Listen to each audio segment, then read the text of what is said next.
Hello, नमस्कार, सत श्री अकाल, आदाब। गणतंत्र से जनता तक कार्यक्रम की इसी पाठशाला में आप सभी का हार्दिक स्वागत, अभिनंदन। आज हम चर्चा करेंगे देश के भविष्य की, यानी अपने प्यारे प्यारे बच्चों की। 6 वर्ष की आयु तक इन बच्चों को निगरानी में होना जरूरी है और इस विशेष निगरानी पर ही आज ये हमारा वैज्ञानिक कार्यक्रम है।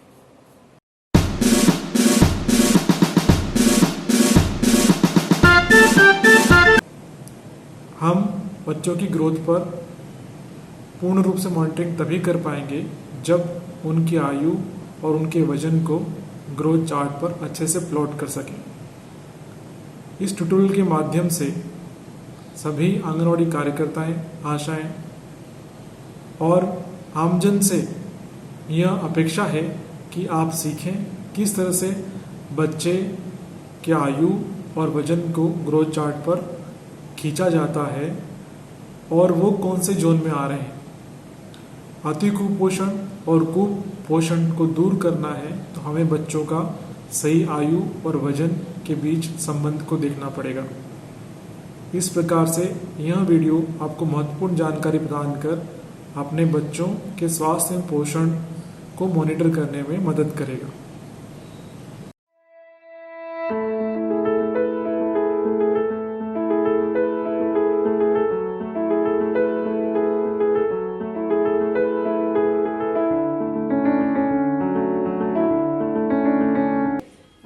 केंद्र पर दी जाने वाली 6 सेवाओं में से एक महत्वपूर्ण सेवा जन्म से 6 वर्ष तक के बच्चों की स्वास्थ्य जांच होती है। इसके लिए आपको बच्चे की आयु, बच्चे की ऊंचाई और बच्चे का वजन पहले लेना आवश्यक है।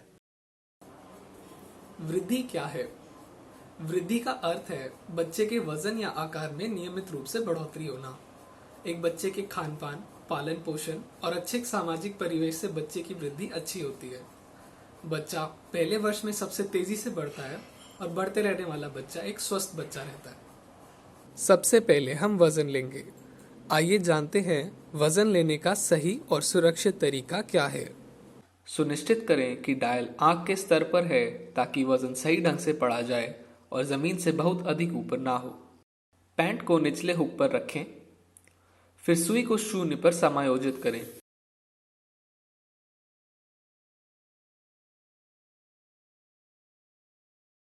बच्चे को पैंट के नीचे सुरक्षित रूप से पकड़ें और पैंट के स्ट्रैप को निचले हुक पर रखें।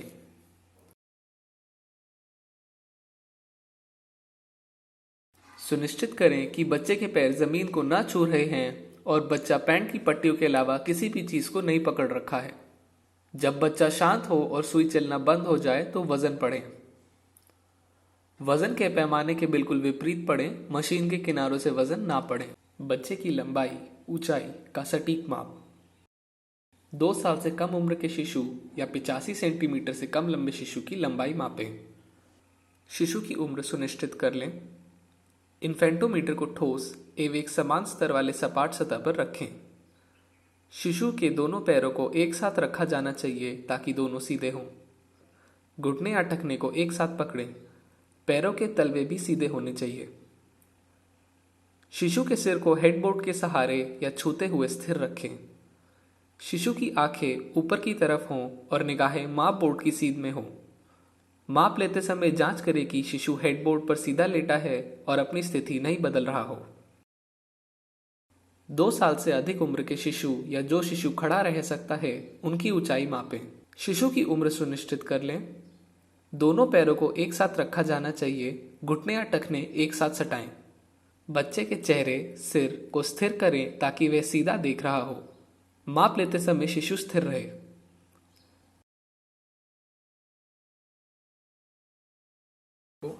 आज इस वीडियो के माध्यम से हम सीखेंगे कि ग्रोथ चार्ट पर कैसे वजन चढ़ाया जाए। तो सबसे पहले ग्रोथ चार्ट क्या है? तो एक बच्चे की वृद्धि आंकने का सबसे सटीक उपाय है उसके वजन पर निगरानी रखना। हर महीने उसके वजन पर निगरानी रखना।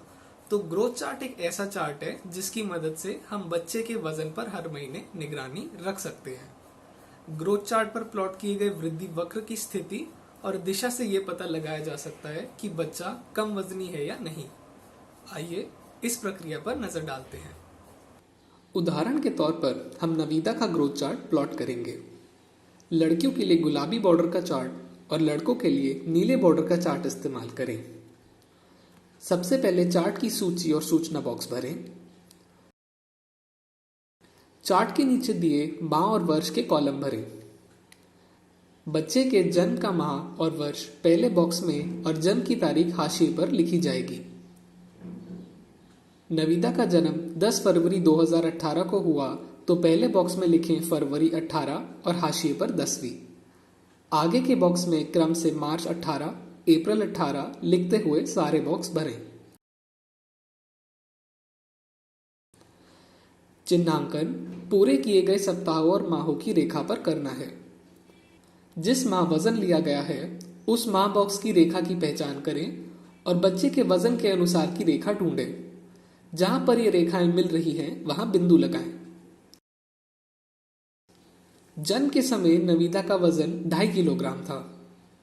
मार्च में नविदा का वजन 3.5 किलोग्राम था। अप्रैल में 4.3 किलोग्राम, मई में 4.9 किलोग्राम, जून में 5.5 किलोग्राम, जुलाई में 5.9 किलोग्राम और अगस्त में 6.2 किलोग्राम। महीने के बॉक्स के नीचे वजन लिखें और वृद्धि वक्र बनाने के लिए चार्ट पर लगाए गए बिंदुओं को जोड़ें। अगर किसी महीने वजन लेना छूट जाए तो चार्ट में खाली स्थान को बिंदु नुमा रेखा से जोड़ें।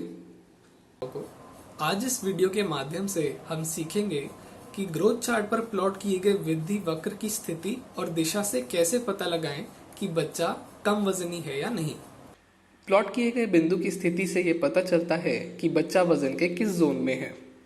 अगर बिंदु चार्ट पर बनी पहली रेखा पर है, पहली और दूसरी रेखा के बीच है या दूसरी रेखा पर है तो बच्चा हरे जोन में है यानी सामान्य वजन की श्रेणी में है। अगर प्लॉट किया गया बिंदु दूसरे और तीसरे रेखा के बीच है या तीसरी रेखा पर है तो बच्चा पीले जोन में है यानी सामान्य से कम वजन की श्रेणी में है। अगर बिंदु तीसरी रेखा से भी नीचे है तो बच्चा लाल जोन में है यानी सामान्य से अत्यंत कम वजन की श्रेणी में है। वृद्धि वक्र की दिशा से यह पता चलता है कि बच्चे का वजन हर महीने बढ़ रहा है या नहीं और यह प्लॉट किए गए बिंदु किस जोन में है उससे अधिक महत्वपूर्ण होता है।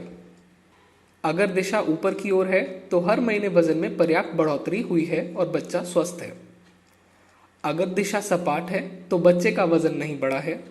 बच्चे की मां और आंगनबाड़ी कार्यकर्ता को बच्चे की ओर ध्यान देना चाहिए और बच्चे की जांच की जानी चाहिए। अगर दिशा नीचे की ओर है तो बच्चे का वजन कम हुआ है। ये खतरनाक है और बच्चे को तुरंत स्वास्थ्य केंद्र में दिखाया जाना जरूरी है। इन बातों को उदाहरण के माध्यम से समझते हैं। पहले उदाहरण में हम अनुपम के चार्ट को समझेंगे। अप्रैल से जुलाई 2017 तक अनुपम के वजन में अच्छी बढ़त हुई है और वृद्धि वक्र ऊपर की ओर है, पर जुलाई के बाद वृद्धि रेखा सपाट हो गई। अगर किसी बच्चे ने 1 से 2 महीने तक वजन ना बढ़ाया हो तो जरूरी नहीं बीमारी की कोई संकेत दिखाई पड़े और बच्चा पहले जैसा दिख सकता है, परंतु सपाट वृद्धि रेखा से यह पता चलता है कि बच्चे के साथ कोई समस्या है और बच्चे की जांच की जानी चाहिए। दूसरे उदाहरण में हम शालू के चार्ट को समझेंगे। जून से अक्टूबर 2017 में भले ही वृद्धि वक्र ऊपर की ओर है, पर वृद्धि का दर धीमा हो गया है। अक्टूबर से जनवरी तक वक्र की दिशा नीचे हो गई है और यह चिंता का विषय है। ऐसे में कार्यकर्ता को बच्चे को तुरंत स्वास्थ्य केंद्र में दिखाना चाहिए और आने वाले महीनों में इस बच्चे के घर अधिक होम विजिट करना सुनिश्चित करना चाहिए। तीसरे उदाहरण में हम मैरी के चार्ट को समझेंगे। मैरी हरे जोन में है तो भी जुलाई 2017 के बाद उसके वजन में बढ़त अच्छी नहीं रही है। उसके वजन में गिरावट रोकने के लिए कार्यकर्ता को तुरंत कार्रवाई करनी चाहिए। बच्चे का वजन किसी भी जोन में हो, यदि उसका वजन हर महीने नहीं बढ़ रहा है तो उस पर ध्यान देने की जरूरत है। आज इस वीडियो के माध्यम से हम सीखेंगे कि बच्चों में नाटापन कैसे निर्धारित किया जाए। इस प्रक्रिया को एक उदाहरण की मदद से समझेंगे। धर्मपाल का जन्म 2 जुलाई 2017 को हुआ और 10 जनवरी 2020 को आंगनबाड़ी कार्यकर्ता ने उसकी ऊंचाई 93 सेंटीमीटर मापी। जिस माह ऊंचाई ली गई उस माह धर्मपाल की उम्र का हिसाब लगाएं। धर्मपाल 10 जनवरी 2020 को 2 साल 6 माह या फिर 30 माह का हो गया है। आईसीडीएस द्वारा दी गई नाटापन सारणी में धर्मपाल के लिंग और उम्र से संबंधित पंक्ति खोजें। सारणी के अनुसार धर्मपाल की ऊंचाई नाटेपन की स्थिति से बचने के लिए कम से कम 85.1 सेंटीमीटर होनी चाहिए। धर्मपाल की वास्तविक 93 सेंटीमीटर की ऊंचाई 85.1 सेंटीमीटर से ज्यादा है और इसका मतलब है वे ऊंचाई की सामान्य श्रेणी में आता है। दूसरे उदाहरण में हम नीता की नाटापन की स्थिति का हिसाब लगाएंगे। नीता का जन्म 8 नवंबर 2018 को हुआ और 10 जनवरी 2020 को आंगनबाड़ी कार्यकर्ता ने उसकी ऊंचाई 68 सेंटीमीटर मापी। नीता 10 जनवरी को 1 साल 2 माह या 14 माह की हो गई है। आईसीडीएस द्वारा दी गई नाटापन सारणी में नीता के लिंग और उम्र से संबंधित पंक्ति खोजें। सारणी के अनुसार नीता की ऊंचाई नाटेपन की स्थिति से बचने के लिए कम से कम 71 सेंटीमीटर की होनी चाहिए। नीता की वास्तविक 68 सेंटीमीटर की ऊंचाई 71 सेंटीमीटर से कम है और इसका मतलब है वे ऊंचाई में नाटेपन की श्रेणी में आती है। आज इस वीडियो के माध्यम से हम सीखेंगे बच्चों में दुबलापन यानी कि सैम और मैम कैसे निर्धारित किया जाए। इस प्रक्रिया को एक उदाहरण की मदद से समझेंगे। धर्मपाल का जन्म 2 जुलाई को हुआ और 10 जनवरी 2020 को आंगनबाड़ी कार्यकर्ता ने उसका वजन 10.4 किलोग्राम और ऊंचाई 93 सेंटीमीटर मापी। आईसीडीएस द्वारा दी गई दुबलापन सारणी में धर्मपाल के लिंग और ऊंचाई से संबंधित पंक्ति खोजें। सारणी के अनुसार धर्मपाल का 10.4 किलोग्राम का वजन गंभीर दुबलेपन की श्रेणी में आता है। इसे गंभीर अति कुपोषण या सैम भी कहते हैं। आंगनबाड़ी कार्यकर्ता को धर्मपाल के माता पिता को उसे एमटीसी भेजने के लिए राजी कर जल्दी एमटीसी में भर्ती करना सुनिश्चित करना चाहिए। दूसरे उदाहरण में हम नीता की दुबलेपन की स्थिति का हिसाब लगाएंगे।